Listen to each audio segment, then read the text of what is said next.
Hello students, welcome to zoology class. As we have already discussed about the introduction of the first chapter, we are going to see the next concept of the chapter, need for classification. As we have already discussed about the learning objectives, diversity in the living world, and characteristic features of living organisms we have covered in the last class. Today we are going to start with need for classification. Need தேவை classification பிரிச்சு தனியா அதுக்குன்னு ஒரு character இருக்கும். அதுக்கேற்ற மாதிரி நம்ம organise பண்ணி அதை தனியா செக்ரிகேட் பண்ணி அதை இதுதான் அது அப்படின்னு சொல்லிட்டு கிளாசிஃபை பண்றது தான். What is need for classification? Need அப்படின்னா என்ன? தேவையா? இந்த மாதிரி கிளாசிஃபை பண்றது தேவையா? Suppose you take your home itself before going to the content. You take your home. You go to kitchen and you can look around. So your mother would have kept everything in a very organized manner. Some spices in one place, in one particular box. It contains all the spices. ஏலக்காய், பட்டை, கிராம்பு, லவங்கம் இருக்கும். அதே மாதிரி அஞ்சரை பெட்டி. அதில் பார்த்தீங்கன்னா அதுக்கு தேவையான அந்த பொருட்கள்லாம் அதில் இருக்கும். Many boxes will be there. Each box will have separate varieties of groceries. Organization. Organized-ஆ இருக்கணும்.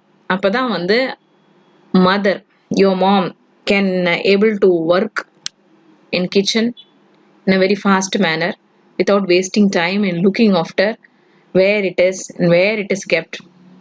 It can be avoided and time can be saved. This is what you call it as a time management, and organization is very, very important. Even if you are putting the keys in a random manner, then later on you will be searching into it. So that means that you are not organized.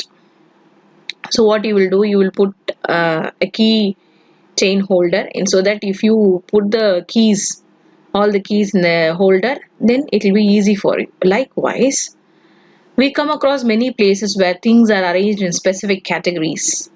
In supermarket, if you have gone to supermarket, you would have seen the shelves can have rows and columns of groceries, cosmetics, toys, stationery, and snacks utensils. If it is not arranged in a well-organized manner, suppose if it is not arranged, customers and salesperson will waste a lot of time in finding an item. This is what I have already said. In the same way, library also organize the book alphabetically and genre-wise into autobiographies, novels, kids stories, science fiction, etc. So likewise, it is very nearly impossible to study all the living organisms. Hence, it has become necessary to devise some means and methods to make this possible, and this process is called classification. நம்மளோட main எய்மே வந்து இந்த living வேர்ல்ட்ல இருக்க organisms பத்தி தான் படிச்சுட்டு இருக்கோம். So இந்த living ஆர்கனிசம்ஸை படிக்கணும் அப்படின்னா நம்ம என்ன பண்ணணும்? முதல்ல அதை வந்து செக்ரிகேட் பண்ணணும், ஆர்கனைஸ் பண்ணணும், அதை வந்து கிளாசிஃபை பண்ணணும். அந்த மெத்தட் தான் நம்ம இது கிளாசிஃபிகேஷன் சொல்றோம். So what is classification? It is a process by which things are grouped in convenient categories based on easily observable characters.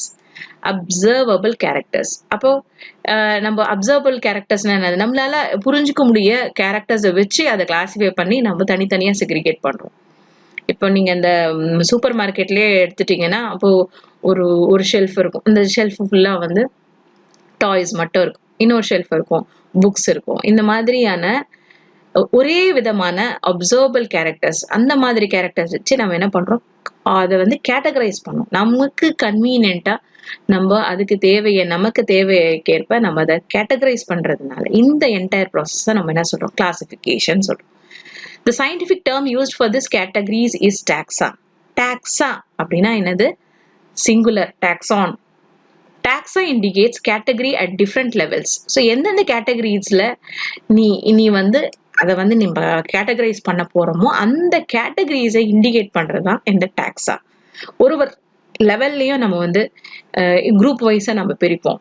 அதுதான் வந்து taxa. So I have already highlighted it. You just mark it in your reader if you have, or you can note it in your classwork. For example, kingdom Animalia. Animalia includes multicellular animals such as reptiles, mammals, etc. இந்த மாதிரியான ஒரு லெவல்ல நம்ம இந்த மாதிரியான கேட்டகரிஸை நம்ம அதில் classify பண்றோம். Okay, based on their characteristics, all living organisms can be classified into different taxa. So the science of classification is called taxonomy. அப்ப டாக்ஸானமின்னா என்னது? இந்த மாதிரி டாக்ஸாவா நம்ம கிளாசிஃபை பண்ற விஷயத்தை படிக்கிற படிப்பு, சயின்ஸ், அந்த ஸ்டடியை தான் நம்ம என்ன சொல்றோம்? டாக்ஸானமி சொல்றோம். So the science which is dealing with the classification is called taxonomy. This is very simple and you can note it in your classwork. External and internal structures along with the developmental process and ecological informations of organisms are essential, as they form basis for the taxonomical studies. Hence, characterization, identification, nomenclature and classification are the scientific stages that are basic for taxonomy. Taxonomy அப்படின்றது classify பண்ணணும்னா நமக்கு என்ன தேவை அப்படின்னா, நமக்கு வந்து characterisation தேவை. ஒன்னுத்துக்கான ஒரே கேரக்டர் இருக்கிற மாதிரி இருக்கிற கேரக்டரை நம்ம டிஸ்கிரைப் பண்ணணும் ஃபர்ஸ்ட். அப்புறம் அதை நம்ம கண்டுபிடிக்கணும், ஐடென்டிஃபை பண்ணணும் அப்படின்னா அதுக்கு நம்ம ஒரு பேரை கொடுக்கணும். நம்ம பேரை கொடுத்த பிறகுதான் நம்ம என்ன பண்ணணும்? ஃபைனலா கிளாசிஃபிகேஷன் பண்ணணும். அப்ப கிளாசிஃபிகேஷன் பண்றதுக்கு முன்னாடி நமக்கு என்னென்ன தேவை? கேரக்டர்ஸ் தேவை. அதை நம்ம கண்டுபிடிக்கிறதுக்கான என்னென்ன விஷயங்களோ அந்த கேரக்டர்ஸ் தேவை. அப்புறம் அதுக்குன்னு ஒரு பேரை கொடுக்கணும். அப்புறம் தான் நம்ம கிளாசிஃபை பண்ணணும். இது வந்து சிஸ்டமேட்டிக்கா ஒன்னொன்னா நம்ம செஞ்சோம்னா இந்த சயின்டிபிக் ஸ்டேஜஸ் தான் நம்ம என்ன சொல்றோம்னா பேசிஸ் டு டாக்ஸானமி. கிளாசிஃபிகேஷன் எடுத்தோடனே டக்குன்னு கிளாசிஃபை பண்ண முடியாது. நமக்குன்னு ஒரு கிரைட்டீரியா இருக்கு, நமக்குன்னு ஒரு விஷயங்கள் ஆஸ்பெக்ட்ஸ் இருக்கு. அதை வச்சுதான் நம்ம வந்து கிளாசிஃபை பண்ண முடியும். Okay, so basic need for classification are எதனால நம்ம கிளாசிஃபை பண்ணணும் அப்படின்ற ஒரு கேள்வி. This question can be asked in 3 mark or it can be asked in 2 mark. 2 mark கேட்டாங்கன்னா 3 பாயிண்ட்ஸ் எழுதுங்க. 3 மார்க்ஸ் கேட்டாங்கன்னா இந்த எல்லா பாயிண்ட்ஸும் எழுதிடுங்க. Is it clear for you? This is a very, very important question. It will be coming under 2 mark, either 3 marks also. Okay. The basic need for classification are one by one I will tell, and you can note it down in your classwork. First one, to identify and differentiate closely related species. Already you would have studied in your 10th standard, 9th standard, species na என்னன்னு தெரியும். ஒரு single organisms அதோடைய last lower level of hierarchical classification தான் நம்ம ஸ்பீஷிஸ்ன்னு சொல்றோம். So ஒரு species identify பண்ற க்ளோஸ்லி ரிலேட்டட் ஸ்பீஷிஸை நம்ம ஐடென்டிஃபை பண்ணலாம். இப்போ monkey and apes and human அப்படின்னு நம்ம எடுத்தோம்னா ஏப்ஸ் ஒரு ஸ்பீஷிஸ், ஹியூமன் ஒரு ஸ்பீஷிஸ், தனித்தனி ஸ்பீஷிஸ் தான். ஆனால் அவங்களுக்கும் நமக்கும் நிறைய க்ளோஸ் ரிலேஷன்ஷிப் இருக்கு, நிறைய விஷயத்துல ஒத்து போறோம். புரியுதா இல்லையா? அதனால இந்த கிளாசிஃபிகேஷன் ரொம்ப ரொம்ப இம்பார்ட்டன்ட். நம்ம இதை கண்டுபிடிக்கணும் அப்படின்னா நமக்கு என்ன தேவை? முதல்ல கிளாசிஃபிகேஷன் தேவை. அப்பதான் நம்மளால இதை கண்டுபிடிக்க முடியும். To know the variation among the species. உனக்கும் எனக்கு நிறைய டிஃபரன்ஸ் இருக்கு. நீயும் ஹியூமன் பீயிங் தான், நானும் ஹியூமன் பீயிங் தான். ஆனால் நமக்கு வேற வேற டிஃபரன்சியேஷன் இருக்கு. உன் கேரக்டர் வேற, என்னோட கேரக்டர் வேற. டு நோ த வேரியேஷன், நமக்குள்ள என்ன டிஃபரன்சியேஷன் இருக்குன்ற விஷயத்தை தெரிஞ்சுக்கிறதுக்கு இந்த கிளாசிஃபிகேஷன் ரொம்ப ரொம்ப முக்கியம். To understand the evolution of species. ஒரு ஸ்பீஷிஸ் உருவாகிற காரணம் என்ன, அது எங்க இருந்து எவால்வ் ஆயிருக்கு, எந்த ஸ்பீஷிஸ்ல இருந்து எவால்வ் ஆயிருக்கு அப்படின்ற விஷயம் நம்ம இந்த கிளாசிஃபிகேஷன் மூலியமா படிக்கும் போது மட்டும்தான் அந்த விஷயம் நமக்கு தெரியும். So it will be clearly you can able to understand how the species have been evolved. ஒரு ஸ்பீஷிஸ் நம்ம ஹியூமன் பீயிங் அப்படின்னா நம்மளோட ஆன்சஸ்டர்ஸ் யாரு அப்படின்னு ஈஸியா நம்மளால கண்டுபிடிக்க முடியும். எப்போ இந்த மாதிரி கிளாசிஃபிகேஷன் பண்ணும்போது மட்டும்தான் நம்மளால கண்டுபிடிக்க முடியும். இதுல இருந்தா இது வந்திருக்கு அப்படின்னு நம்ம கண்டுபிடிக்க முடியும். To create a phylogenetic tree among the different groups. You can easily create a tree. ஒரு சிங்கிள் செல்ல இருந்தா ஆரிஜினேட் ஆயிருக்கு, லைஃப் ஆரிஜினேட் ஆயிருக்கு நம்ம பயாலஜில படிக்கிறோம். அண்ட் சிங்கிள் செல்ல இருந்து என்னென்னலாம் உருவாயிருக்கு அப்படின்ற நம்ம அப்படியே நம்ம லிஸ்ட் பண்ணோம்னா, அப்படியே வரைஞ்சோம்னா நமக்கு ஒரு பைலோஜெனடிக் ட்ரீயே கிடைக்கும். ஒரு சிங்கிள் பிரான்ச்ல இருந்து ஒரு பெரிய பிரான்ச்சஸ், ஒரு ஸ்டெம்ல இருந்து பெரிய பிரான்ச்சஸா ட்ரீ பரவற ஒரு டயக்ராம் கிடைக்கும். So you can able to understand the phylogenetic tree. Okay, you can create it with the help of the classification. To conveniently study living organisms. ஏகப்பட்ட லிவிங் ஆர்கனிசம்ஸ் இருக்கு, எக்கச்சக்கமான ஸ்பீஷிஸ் இருக்கு, எக்கச்சக்கமான லிவிங் ஆர்கனிசம்ஸ் இருக்கு. Bacteria இருக்கு, virus இருக்கு, அதுலயே நிறைய ஸ்ட்ரெயின்ஸ் இருக்கு. பாக்டீரியாலே நிறைய கோடிக்கணக்கான பாக்டீரியாஸ் இருக்கு. இப்போ கவ் அப்படி எடுத்துட்டோம்னா அதுல நிறைய பிரீட்ஸ் இருக்கு. இந்த மாதிரி ஏகப்பட்ட ஆர்கனிசம்ஸ் இருக்கு. இது எல்லாத்தையும் ஈஸியா படிக்கணும் அப்படின்னா நம்ம முதல்ல கிளாசிஃபிகேஷன் பண்றதுக்கு தெரியணும். அப்பதான் நம்மளால ஈஸியா படிக்க முடியும். So these are the points that is very very important. Already I have said 3 marks or 2 mark it will be asked. Okay, taxonomy and systematics. Taxonomy already we have studied. It is a science of classification. What is systematic? That also we will study now. Taxonomy in Greek, it is a word derived from a Greek word la இந்த taxonomy இந்த வார்த்தை எடுத்திருக்காங்க. Taxes அப்படின்னா arrangement, normos அப்படின்னா law. அப்படின்னா என்னது? இந்த மாதிரி அரேஞ்ச்மெண்ட் பண்ணும்போது நம்ம வந்து இஷ்டத்துக்கு எல்லாரும் இஷ்டத்துக்கு ஒண்ணு செஞ்சா அரேஞ்ச் பண்ணா அது செட் ஆகாது. அப்படின்னு நம்ம என்ன பண்ணணும், இது இங்கதான் வைக்கணும், அதுதான் அங்கதான் வைக்கணும், இது இப்படிதான் பண்ணணும், அது அப்படிதான் பண்ணணும்னு சொல்லிட்டு ஃபர்ஸ்ட் நம்ம என்ன பண்ணணும், ஒரு லாவை போடணும், ஒரு ரூல்ஸ் போடணும், கிரவுண்ட் ரூல்ஸை போடணும். அப்புறம் தான் நம்ம அரேஞ்ச் பண்ண முடியும் இல்லையா? அப்போ எல்லாருமே எல்லா இடத்துலயும் அரேஞ்ச் பண்ணிட்டாங்கன்னா அவங்கவுங்களுக்கு ஒரு டேஸ்ட்ல பண்ணும்போது அதுக்கு என்ன ஆகும், கன்ஃபியூஷன் ஆகும். அதனால பேசிக்கா என்னைக்குமே நம்ம கிளாசிஃபை பண்ணும்போது நம்ம வந்து ஒரு நார்ம்ஸை ஃபாலோ பண்ணணும். அந்த நார்ம்ஸ் அப்படின்றத லா, ஒரு விதமான ரூல்ஸை நம்ம ஃபாலோ பண்ணணும். So to arrange it we need to follow a rule.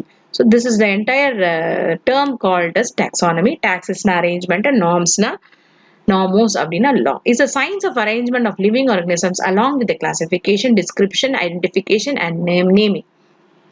நீ அரேஞ்ச்மெண்ட் பண்ணா மட்டும் போதாது, அதுல என்ன போடுவ, இப்ப நீங்க அந்த சூப்பர் மார்க்கெட்டே போனீங்கனாலே அங்க என்ன அரேஞ்ச்மெண்ட் இருக்கும், ஆனா அதுக்குன்னு ஒரு ஷெல்ஃப் இருக்கும், அதுக்குன்னு ஒரு ரேக் இருக்கும், அதுக்குன்னு ஒரு லேபிள் இருக்கும், அந்த லேபிள் மேல எழுதிட்டு இருப்பாங்க இதுதான் இங்க இருக்கு அப்படின்னு.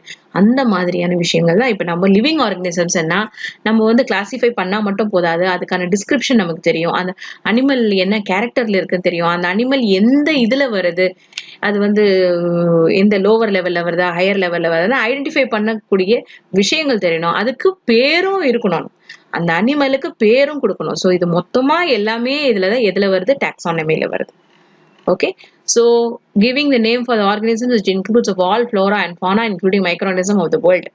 நமக்கு வந்து லிவிங் ஆர்கனிசம்ஸ்னா நமக்கு தெரியும், ஃப்ளோரானா பிளான்ட் வெரைட்டிஸ், ஃபானானா அனிமல்ஸ் எல்லா அனிமல்ஸும் இதுல இன்க்ளூட் ஆயிருக்கு. Not only plants and animals including micro organisms. We are also talking about the bacteria, virus and protozoans, fungi, etc. The word taxonomy was coined by Augustin Pyramus de Candolle. The taxonomy is theoretical study of classification with well-defined principles, rules and procedures. So இதையும் வந்து நீங்க கேட்கலாம் what is taxonomy னா இதையும் எழுதலாம். Okay, and Aristotle is called as the father of taxonomy, classical, and Carolus Linnaeus is the father of modern taxonomy. These 2 points will come under 1 mark question. சரி, இப்போ இந்த taxonomy word coin பண்ணது Augustine. அடுத்தது Aristotle. இந்த மாதிரியான first நம்மளோட பயாலஜில first ஜுவாலஜிலயோ biology first யார் animals plants living organism பிரிக்கணும், அது பிரிச்சு தனியா அதுக்குன்னு ஒரு பேரை கொடுத்து அதுக்குன்னு நம்ம வந்து செக்ரிகேட் பண்ணோம் அப்படின்னு ஃபர்ஸ்ட் யார் ஆரம்பிச்சது அப்படின்னா அவர் தான் வந்து அரிஸ்டாட்டில். அவரை தான் நம்ம என்னன்னு கூப்பிடுறோம், ஃபாதர் ஆஃப் டாக்ஸானமி. அவர்கிட்ட இருந்துதான் நம்ம வந்து அதுல இருந்துதான் அந்த இதுவே அந்த விஷயமே அந்த கான்செப்டே வந்ததுனால அவரு தான் வந்து டாக்ஸானமிக்கு ஃபாதர். சரி, கார்லஸ் லினியஸ் அப்படின்னா அதுக்கப்புறமா அவருக்கு அடுத்த ஜெனரேஷன் நெக்ஸ்ட் ஜெனரேஷன்ல ஒரு 3-4 ஜெனரேஷனுக்கு அப்புறம் கார்லஸ் லினியஸ் வந்து அவர் என்ன பண்ணாரு, புதுவிதமா இப்படிதான் அப்படின்னு சொல்லிட்டு சொன்னார். ஏன்னா வந்து அரிஸ்டாட்டில் பண்ண விஷயத்துல நிறைய விஷயங்கள் டிராபேக்ஸ் இருந்ததுனால கார்லஸ் லினியஸை தான் நம்ம அவரோட டாக்ஸானமிக் கிளாசிபிகேஷனை நம்ம வேர்ல்டு வைட் நம்ம அக்செப்ட் பண்ணிக்கிறதுனால நம்ம என்ன சொல்றோம்னா மாடர்ன் டாக்ஸானமி.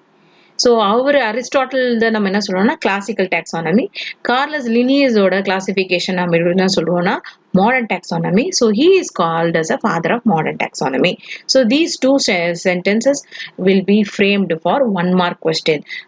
Classical taxonomy யார் கண்டுபிடிச்சா and modern taxonomy யாரு அதுக்கு ஃபவுண்டர் அப்படின்னு கேட்டாங்கன்னா நீங்க இதை எழுதலாம். Okay, next systematics. இந்த வார்த்தைக்கே அர்த்தம் இருக்கு பாரு, இட்ஸ் a Greek word, அதனால தான் இது ஜீன் கொடுத்துருக்காங்க. சிஸ்டம் அப்படின்னா என்னது, sequence.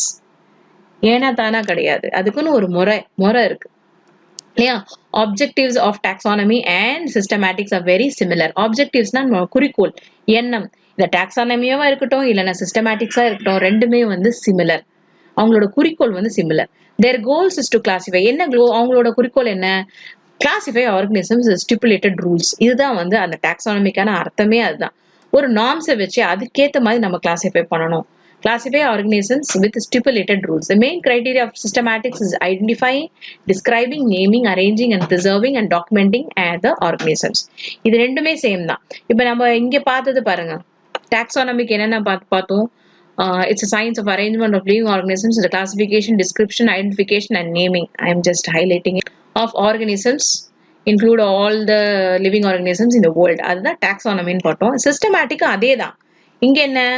The main criteria of systematic is இங்கேயும் அதே தான். Identifying, describing, naming, arranging, preserving, documenting the organism. இது systematic. So systematic na என்னன்னு இது இங்க இருந்து இது வரைக்கும் ஆன்சர் அது taxonomy. Apart from the above said features, evolutionary history of the species and the environmental adaptations and interrelationship among species are also being investigated in systematics. So இதுக்கு ரெண்டுத்துக்கும் difference இதுதான். And apart from that, relationship ஒரு ஸ்பீஷஸோட இன்னொரு ஸ்பீஷஸோட ரிலேஷன்ஷிப்பையும் சிஸ்டமேட்டிக்ஸ்ல நம்ம படிக்கலாம். Carolus Linnaeus, இவருதான் Carolus Linnaeus is the father of modern taxonomy, which is a system of classifying and naming organisms. One of his contribution was development of hierarchical system of classification of nature. Today this system includes 8 taxa. So இவருடைய system of classificationல நம்ம taxaன்றது ஒரு லெவல்ல நம்ம கேட்டகரிஸா நம்ம பிரிக்கிறோம்ன்றது தான் taxa. taxaல எத்தனை taxa இருக்கு அப்படின்னா இவரோட modern taxonomyல எத்தனை taxas இருக்குன்னா 8 taxa. First one domain, second one kingdom, third one phylum, fourth one class, fifth one order, sixth one family, seventh one genus, and eighth one is species. So in the 8 taxa I am highlighting it. This is the order: domain, kingdom, phylum, class, order, family, genus, and species. You would have already studied in your 9th standard. You can remember that. This is the hierarchy, level of classification. So first level of classification. The biggest one, largest one, domain. ரொம்ப lowest level of classification, hierarchical classification is the species.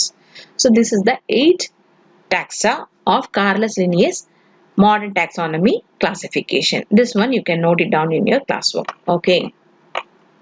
History of classification. இது கொஞ்சம் ஹிஸ்டரினாலே நமக்கு கொஞ்சம் அந்த origin எப்படி வந்தது, யாரால வந்தது, அதுக்கப்புறம் யார் வந்தா, இவங்களுக்கு அப்புறம் யார் பண்ணா, அட்வான்டேஜ் என்ன, டிஸ்அட்வான்டேஜ் என்ன, இதெல்லாம் நம்ம கொஞ்சம் பார்ப்போம். கொஞ்சம் இது கொஞ்சம் informative இருக்கும். Early classification of organisms is based on only 2 criteria. First நம்ம ஆர்கனைஸ் பண்ணும்போது, அனிமல்ஸ் ஆர்கனைஸ் பண்ணும்போது என்ன பண்ணாங்கன்னா ரெண்டா பிரிச்சுட்டாங்க. ரெண்டு கேட்டகரியே பிரிச்சாங்க. ஒன்னு பெனிஃபிஷியல், இன்னொன்னு ஹார்ம்ஃபுல். அதாவது நமக்கு யூஸ்ஃபுல்லா இருக்கிற அனிமல்ஸ், நமக்கு ஹார்ம்ஃபுல்லா இருக்கிற அனிமல்ஸ், இது ரெண்டா பிரிச்சாங்க. ஆனா இது கரெக்டா? இப்படிதான் நம்ம பிரிக்கணுமா? An ancient classification system recognized 5 animal groups. அப்பெல்லாம் ஃபர்ஸ்ட் இப்படிதான் பிரிச்சாங்க. என்னென்ன? டொமஸ்டிக் நம்மளால வச்சு ட்ரெயின் பண்ணி வளர்க்க முடியாது. இன்னொன்னு வைல்ட் காட்டிலேயே இருக்கு, நம்மளால ட்ரெயின் பண்ண முடியாது. இன்னொன்னு கிரீப்பிங், இன்னொன்னு ஃபிளையிங், இன்னொன்னு சி அனிமல்ஸ். இப்படி 5 விதமா பிரிச்சாங்க. இதெல்லாம் கரெக்டா? Initially the classification was based on organisms fundamental characters such as habitat and morphological only. முன்னாடிலாம் லேண்ட்ல வாழுறது, தண்ணில வாழுறது, அந்த மாதிரி எல்லாம் பிரிச்சாங்க. இதெல்லாம் முன்னாடி அரிஸ்டாட்டலுக்கு முன்னாடி இருந்து. இதெல்லாம் இப்ப நம்ம கேட்கும் போது இதெல்லாம் தப்புன்னு தோணுது இல்லையா? எஸ், இதெல்லாம் it's not the right way. Aristotle was the first to classify all animals in the history of animal, Historia Animalia in Latin, and he attempted basic classification of all living organisms into plants and animals. First இவர் என்ன பண்ணாரு? Aristotle தான் நம்ம father of taxonomy என்றோம். அவர் என்ன பண்ணாரு? First மொத்த living organism ரெண்டா பிரிச்சாரு. ஒன்னு பிளான்ட்ஸ், இன்னொன்னு அனிமல்ஸ் பிரிச்சாரு. ஓகேவா? Animals were classified based on the locomotion. அவர் திருப்பி அனிமல்ஸ் என்ன பண்ணாரு? அவங்களோட லோகோமோஷன், அனிமல்ஸோட லோகோமோஷன் வச்சு டெரஸ்ட்ரியல் என்னது? லேண்ட்ல வாழக்கூடியது. அப்புறம் ஏரியல் அப்படின்னா என்னது? காத்து அப்படின்னா விண்ட் அப்படின்னா பறக்கக்கூடியது. அப்புறம் தண்ணி அக்வாட்டிக் அப்படின்னா என்னது? ஸ்விம்மிங். இந்த மாதிரி பிரிச்சாரு. Based on the presence or absence of red blood, he classified the animal into 2 as anima with blood and those without blood as A and E. Aristotle classification system had limitations அப்படின்னா என்னது? drawbacks. இதெல்லாம் கொஞ்சம் நம்ம படிக்கும் போதே தெரியும் நமக்கு குறைபாடுகள் இருக்குது. இந்த மாதிரி எல்லாம் நம்ம கிளாசிஃபை பண்ண முடியாது இல்லையா? கரெக்டா? இப்ப பேட் அப்படின்னு நம்ம எடுத்துட்டோம். பேட்டால பறக்க முடியும். அதனால அது பேர்டுன்னு சொல்ல முடியுமா? சொல்ல முடியாது இல்லையா? isn't it? So நம்ம கேரக்டர்ஸ் வச்சுதான் நம்ம இப்ப ஐடென்டிஃபை பண்ணோம். Not because of the habitat இல்லையா? அதோடைய நிறைய விஷயங்கள் இருக்கு இல்லையா? Yes, you can able to understand that Aristotle classification system had limitations and many organisms were not fitting into this classification. நிறைய organisms இதுக்குள்ள வரல. இந்த பாக்டீரியா, மைக்ரோ ஆர்கனிசம்ஸ் அதெல்லாம் இதுல காணவே காணும். அதான் டெரஸ்ட்ரியலா, ஏரியலா, அக்வாட்டிக், இது மாதிரி நிறைய விஷயங்கள் இருக்கு. அதெல்லாம் இதுல வரல இல்லையா? அப்ப நம்ம வந்து இது கரெக்டான மெத்தட் கிடையாது, கரெக்டான விஷயம் கிடையாது. For example, the tadpoles of frogs are born in water and have gills, but when they are metamorphosed into adult frogs, they have lungs and can live both in water and land. முன்னாடி நம்ம இப்போ ஒரு classification frock அப்படின்னு நம்ம எடுத்துட்டோம்னா அது டேட்போட் தண்ணியில் தான் வாழும். அதுக்கப்புறம் ஃப்ராகா மாறினோடனே அதுக்கு தண்ணி தேவை கிடையாது, அதுக்கு லங்ஸ் வந்துடும். அதனால it can leave on both land. அதனால அதை நம்ம எதுல போட முடியும்? இதுல போட முடியுமா? தண்ணியில வாழுதுன்னு போட முடியுமா? இல்ல டெரஸ்ட்ரியல்னு போட முடியுமா? இவர் சொன்னதை பார்த்தா அது தப்பு இல்லையா? How to classify frogs, where to place them? அப்போ Aristotle classified organisms based on locomotion. Hence, birds, bat and flying insects were grouped together just by observing only single character features of the flying ability. இப்போ இது எல்லாமே ஒன்னா சேர்த்துட்டாங்க. Birds, bad, flying insects எல்லாத்தையும் ஒரே இதுல நம்ம போட முடியுமா? எல்லாம் தப்பு இல்லையா? தப்பு மாதிரி தெரியுது. ஆனா இது எல்லாமே ஃப்ளை பண்றதுனால இதை நம்ம ஒன்னா போட முடியுமா? இல்ல. Right. On the contrary to the above said example, the ostrich, emu and penguins are all birds, but they cannot fly. இதுலயே நம்ம பார்த்தோம்னா இது எல்லாமே ஃப்ளையிங் பேர்ட்ஸ் அப்படின்னா ஃப்ளையிங்ல போட்டோம்னா ஆஸ்ட்ரிச் ஒரு பேர்டு தான், ஈமோன்றது ஒரு பேர்டு தான், பென்குயின்ன்ற பேர்டு தான். ஆனா அதுக்கு ஃப்ளையிங் கெப்பாசிட்டி கிடையாது. So Aristotle would not have classified them as a bird. அப்ப அவர் என்ன பண்ணிருப்பாரு? இந்த ஆஸ்ட்ரிச், ஈமு, பென்குயின் எல்லாம் பேர்ட்ஸ்ல போட்டிருக்க மாட்டார். இன்ஸ்பைட் ஆஃப் தீஸ் லிமிடேஷன்ஸ், இதனாலதான் நம்ம சொல்றோம் டிராபேக் இருக்கு, இது பற்றாக்குறை, இது கரெக்டான விஷயம் கிடையாது அப்படின்னு நம்ம சொல்றோம். Aristotle classification system was followed for more then 2000 years up to 1700 வரைக்கும் நம்ம அவரோட இந்த கிளாசிபிகேஷன் தான் நம்ம படிச்சுட்டு இருந்தோம். அப்புறம் தான் after Aristotle his students Theophrastus continued his research on the classification of plants. He was known as a father of botany. Okay, இவர் வந்து பிளான்ஸை வந்து ஆர்கனைஸ் பண்ணாரு. பிளான்ஸோட ஃபாதர் ஆஃப் பாட்னி அப்படின்னு பேர் வந்தது. அவர் பிளான்ஸ் கிளாசிபிகேஷனை ஸ்டார்ட் பண்ணாரு. யாரு? Theophrastus. He is called as a father of botany, and there was a huge gap till 16th century, and then the English naturalist John Ray wrote several important work through his life, and most important contribution was established of species as ultimate unit of taxonomy. நிறைய அதுக்கப்புறமா அவங்களுக்கு அப்புறமா இதெல்லாம் நீங்க பாக்குறீங்க. So this is BC and this is AD. இந்த மாதிரி நிறைய பேர் வந்து அதுக்கப்புறம் நிறைய விஷயங்கள் மாறுச்சு. Okay, 1968 he published the Methodus Plantarum Nova, which contained about 18,000 plant species. As a result of relatively narrow species count, his complicated classification was based on many combined characters as opposed to earlier taxonomists.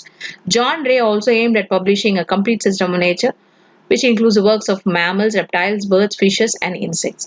So அவரெல்லாம் இன்னும் ஃபர்தரா அதை பத்தி டீட்டெயிலாக study பண்ணி இன்னும் நல்ல பெட்டரா கொடுத்தாங்க. அதுக்கப்புறம் வந்தவர் தான் Swedish biologist Carolus Linnaeus, 1707 to 1788, father of modern taxonomy. அவரு வந்து அதுக்கப்புறம் இந்த செஞ்சுரியில தான் ஒரு ப்ராப்பரான ஒரு விஷயத்த நமக்கு கொடுத்தாரு. And that was very very what do you say, satisfying all the questions, all the limitations. அதனால இவருடைய taxonomy தான் நம்ம ஃபாலோ பண்றோம். Okay, with modifications in use. Aristotle to Linnaeus employed easily observable singles to few traits for classification of organism. Traits அப்படின்றது characters.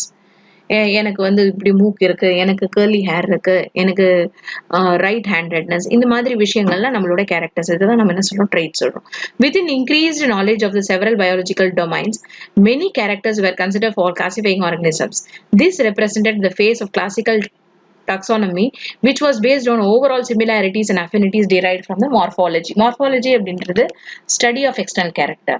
Anatomy அப்படின்றது study of internal character. Embryology அப்படின்றது study of developmental stages of embryo.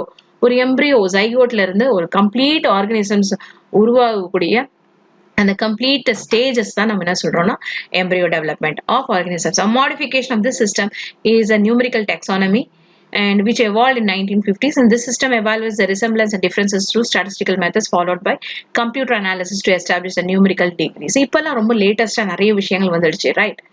S. Of relationship among individuals. Later on, biologists initiated studies on the evolutionary and genetic relationship among organisms, which led to the emergence of phylogenetic classification or cladistics.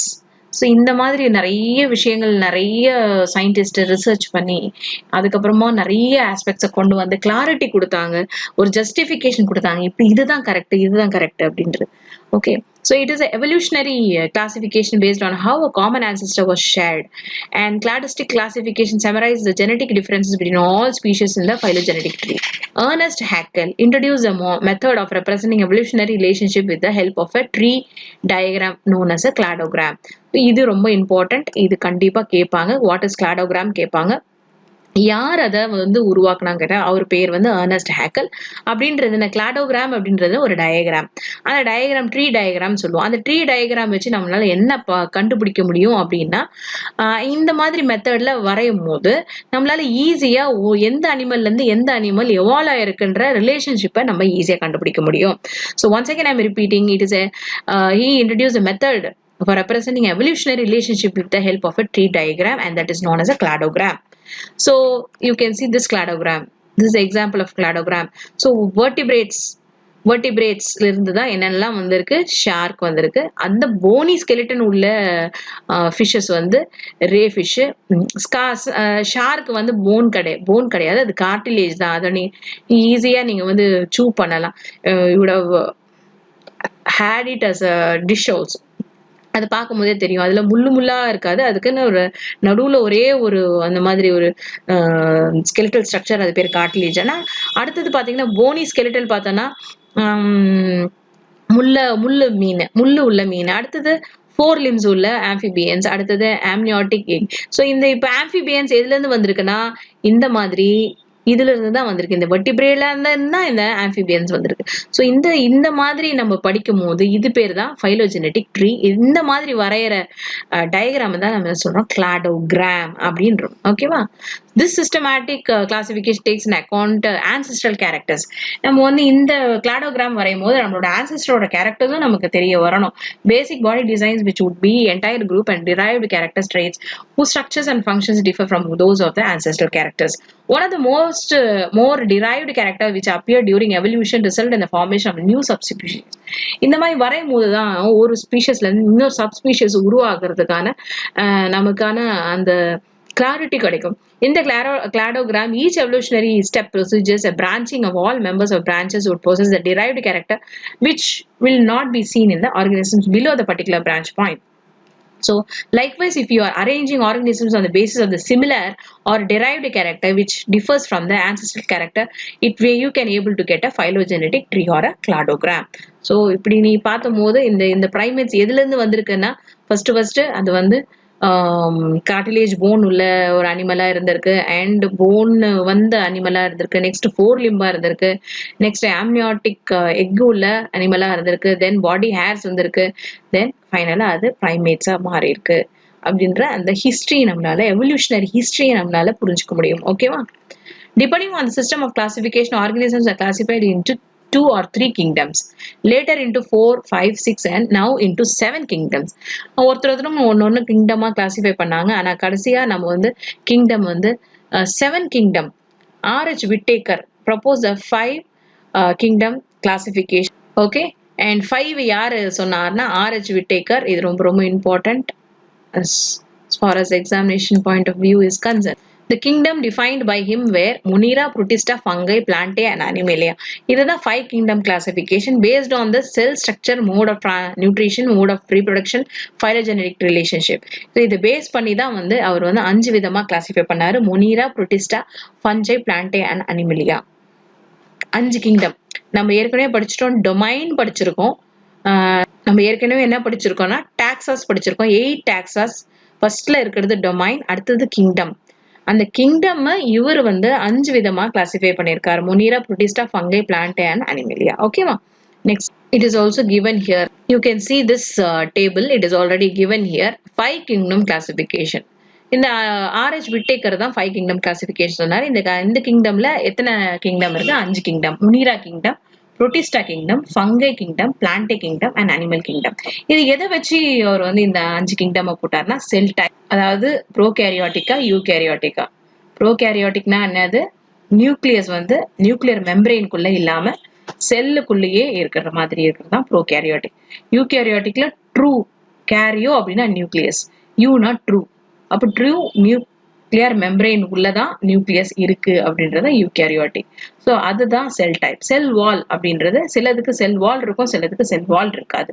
So அதை வச்சு அப்புறம் பாடி organisation செல்லுலாரா multi செல்லுலாரா இல்லைன்னா வந்து single செல்லா இல்லை multi செல்லுலாரா இல்லை tissue level ஆர்கனைசேஷனா அந்த மாதிரி என்ன மாதிரி ஆர்கனைசேஷன் என்ன அப்படின்றது தான் body organisation. Next mode of nutrition, உணவு எப்படி சாப்பிடுது, தானா ப்ரிப்பேர் பண்ணிக்குதா இல்லை மற்ற விஷயத்துல இருந்து எடுத்துக்குதா அப்படின்றது தான் mode of nutrition. All this things you would have already note. ஆட்டோட்ரோபிக்னா self reproduction of food, and heterotrophic it depends on the other animal for food, it is called as a heterotrophic. So based on these salient features, the 5 kingdom classification is classified by R.H. Whittaker. And idile neenga pathina ungalku theriyum 5 kingdom classification Monera, Protista, fungi and plant and animal. 6 kingdom classification irukku. adu enadhu bacteria, archaea and Protista, fungi, plantae and animalia. Next 7 kingdom classification is also there.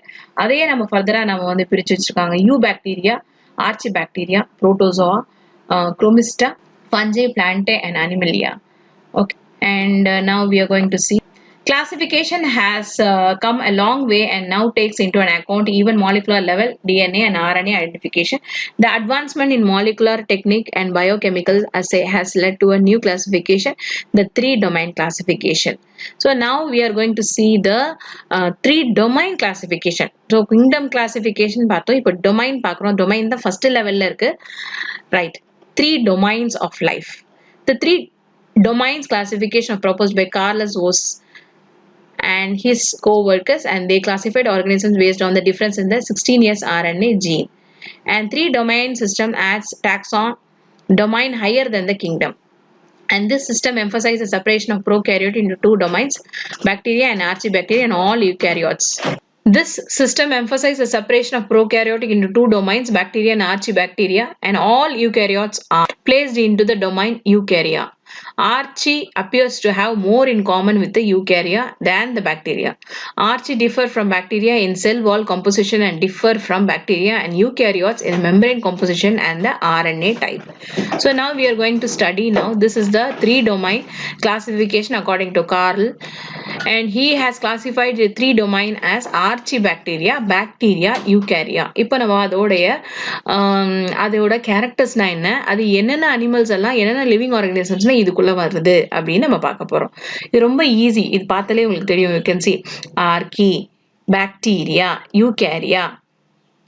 Okay, so extremophiles அப்படின்னு இங்கே கொடுத்துருக்காங்க. எக்ஸ்ட்ரீமோஃபிலிஸ்னா extreme conditions, ஃபிலிஸ்னா என்னது affinity. Extreme கண்டிஷன்ல வாழக்கூடிய ஒரு ஒரு அட்ராக்டிவான ஒரு அந்த கண்டிஷன்ல வாழக்கூடிய ஆர்கனிசம்ஸ் தான் நம்ம என்ன சொல்றோம்னா ஆர்கி அப்படின்னு நம்ம சொல்றோம். மெத்தனோஜன்ஸ் அப்படின்றது கேஸ். அந்த கேஸ் ரொம்ப மோசமானது, அந்த சூழ்நிலையும் சில ஆர்கனிசம்ஸ் வாழும், அதுதான் வந்து archaea organisms. Halophiles, thermoacidophiles. So தெர்மோனா ஹீட்டு, ஆசிட்னா ஆசிடு, ஃபிலிஸ்னா வந்து அதுக்கு இயற்கை. ஸோ ஆசிட்லயும் இந்த மாதிரி ஹை டெம்பரேச்சர்ல வாழக்கூடிய ஆர்கனிசம்ஸும் இருக்கு. ஸோ இந்த மாதிரி எக்ஸ்ட்ரீம் கண்டிஷன்ஸ்ல இருக்க ஆர்கனிசம்ஸ் தான் நம்ம என்ன சொல்றோம் ஆர்கி ஆர்கனிசம் சொல்றோம். Next bacteria. பாக்டீரியா நமக்கு தெரியும், cyanobacteria, eubacteria, beneficial and pathogenic bacteria. So cyanobacteria இருக்கு, யூபாக்டீரியா இருக்கு, பெனிஃபிஷியல் சிலதெல்லாம் வந்து பெனிஃபிஷியல் நமக்கு முக்கியமான. இப்போ நாங்கள் கேர்ட் எடுத்துட்டீங்கன்னா இட்ஸ் லாக்டோபாசிலஸ், அது பெனிஃபிஷியல் பாக்டீரியா.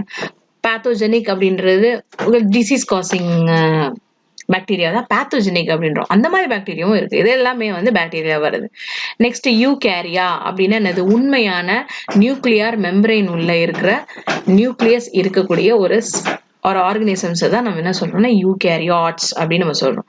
ஸோ எதுதான் யூகேரியாட்ஸ் வருது, protista, fungi, plant and animal. இது ஏற்கனவே நம்ம படிச்சோம் 5 கிங்டம் கிளாசிபிகேஷன்ல eukaryotes, isn't it? Yeah. Now you can see, now we are going to see the domain Archaebacteria. This domain includes single celled organisms. So இதுக்கு first character என்னது, single celled. அடுத்தது the prokaryotes which have ability to grow in extreme conditions like volcanic vent, hot springs and polar ice caves, and hence are called extremophiles. So இதெல்லாம் வந்து முக்கியமா first point என்ன, single cell organisms and they are prokaryotes. ப்ரோகேரியாட்ஸ்னா என்னது, nuclear membrane இல்லாத ஒரு செல்லை தான் நம்ம என்ன சொல்றோம், ப்ரோகேரியாட்ஸ். அந்த மாதிரி ஆர்கானிசம்ஸ் தான் ப்ரோகேரியாட்ஸ். ரொம்ப மோசமான கண்டிஷன்ல வாழக்கூடிய எக்ஸ்ட்ரீமோஃபிலிஸ் தான் நம்ம என்ன சொல்றோம், we are coming under domain archaea. They are capable of synthesizing their food without sunlight, oxygen by utilizing hydrogen sulfide and other chemical from the volcanic vent. அதுக்கு தேவையே கிடையாது, நம்மள மாதிரி ஆக்சிஜன் தேவை கிடையாது, நம்மள மாதிரி ஃபுட் தேவை கிடையாது. அதுக்கு இந்த வால்கனோல இருந்து வரக்கூடிய கேஸே அதுக்கு தேவையானது, உயிர் வாழறதுக்கு தேவையானது.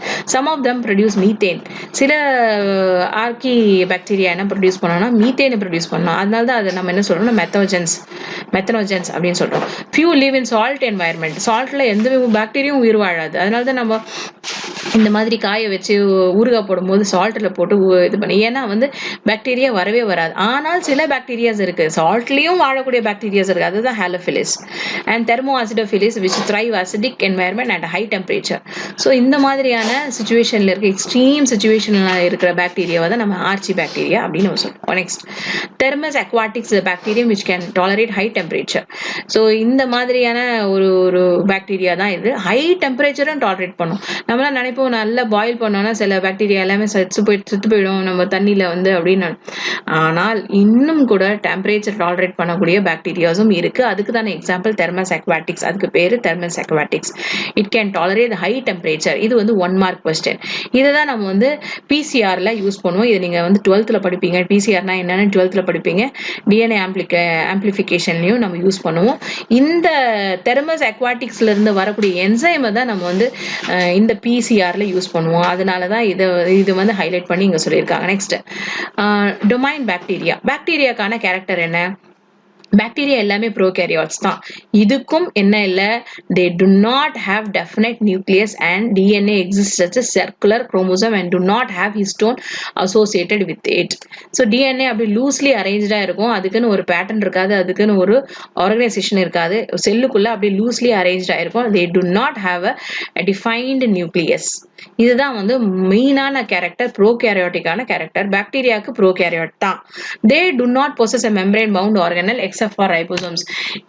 எல்லா ஆர்கனல்ஸ்க்கும் மெம்பரேன்னு சுத்தி மெம்பரேன்னு ஒண்ணு இருக்கும். ஆனா இந்த ரைபோசோம் தவிர எந்த ஆர்கனல்லும் மெம்பரேனே இருக்காது.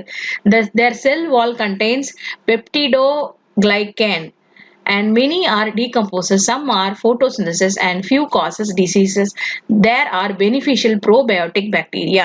அதே மாதிரி சில பாக்டீரியா வந்து போட்டோசிந்தசிஸரா இருக்கும், சில பாக்டீரியா டீகம்போசரா இருக்கும், சில பாக்டீரியா டிசீஸ் காசிங்கா இருக்கும், சில பாக்டீரியா ப்ரோபயோட்டிக்கா இருக்கும். ப்ரோபயோட்டிக்னா என்னது, நமக்கு யூஸ்ஃபுல்லான பாக்டீரியா, நமக்கு தேவையான பாக்டீரியா. இந்த லாக்டோபாசிலஸ், இந்த கர்ட்ல இருக்க லாக்டோபாசிலஸ்லாம் ரொம்ப உடம்புக்கு ரொம்ப நல்லது, வயிறுக்கு ரொம்ப நல்லது.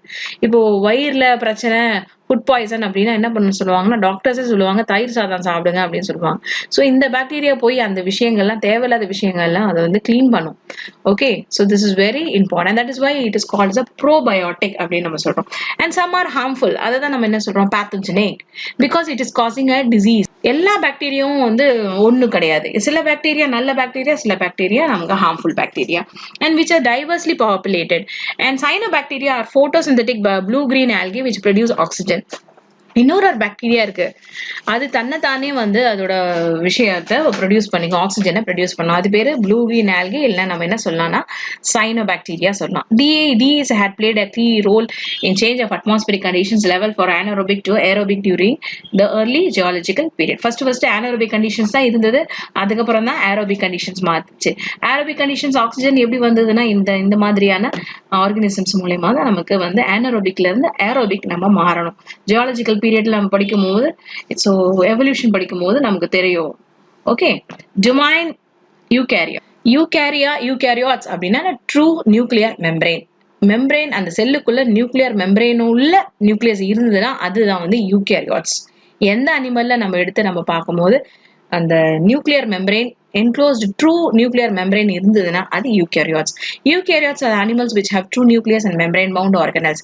எல்லா ஆர்கனல்ஸும், இப்போ செல்லுக்குள்ள நிறைய ஆர்கனல்ஸ் படிச்சிருப்பீங்க. என்னென்ன ஆர்கனல்ஸ், நியூக்ளியஸ் இருக்கு, ரைபோசோம்ஸ் இருக்கு, எண்டோபிளாஸ்மிக் ரெட்டிகுலம் இருக்கு. இந்த மாதிரி எல்லா ஆர்கனல்ஸ்க்கும் சுத்தியும் மெம்பரேன் இருக்கும். eukaryotes la adha adoda speciality. You would have already studied in your lower classes. DNA in the nucleus is arranged as a linear chromosomes with histone proteins, ribosomes of 80 S types of cytosol and 70 S type of chloroplast, and mitochondria. Organisms in this domain are classified under kingdom, namely Protista, fungi, plantae, and Animalia. So already you would have studied in the eukarya varakudiya domain la varakudiya, though in the already we have listed in Monera, Protista, fungi, and plantae, and Animalia. In 1987, Cavalier Smith revised the sixth kingdom system to seven kingdom system. The concept of super kingdom was introduced and revised to seven kingdom classification. இப்போ இவரு வந்து என்ன சொன்னாரு, 5 kingdom classification விட்டேக்கிறது பார்த்தோம். இவரோடது 7 kingdom classification. அது என்னன்னு பார்த்துடலாம். So with this we will wind up the class. Classification is divided into 2 super kingdom, prokaryotes and eukaryotes, and 7 kingdom to prokaryotes kingdom, and eubacteria, archibacteria, and 5 eukaryotic kingdoms, அதாவது protozoans, chromista, fungi, plantae, and animalia. Curd is one of the best source of probiotic, which are friendly bacteria that can improve our health. That's lactobacillus example it is given. And now with this we are completing today's class. So I conclude by saying that we have studied today the need for classification and history of classification. We studied what is taxonomy and what is systematics, and we also study the kingdom 5 kingdom classification, and we studied the 3 domain classification. With this I am completing today's class. Take care. Have a nice day. Bye bye.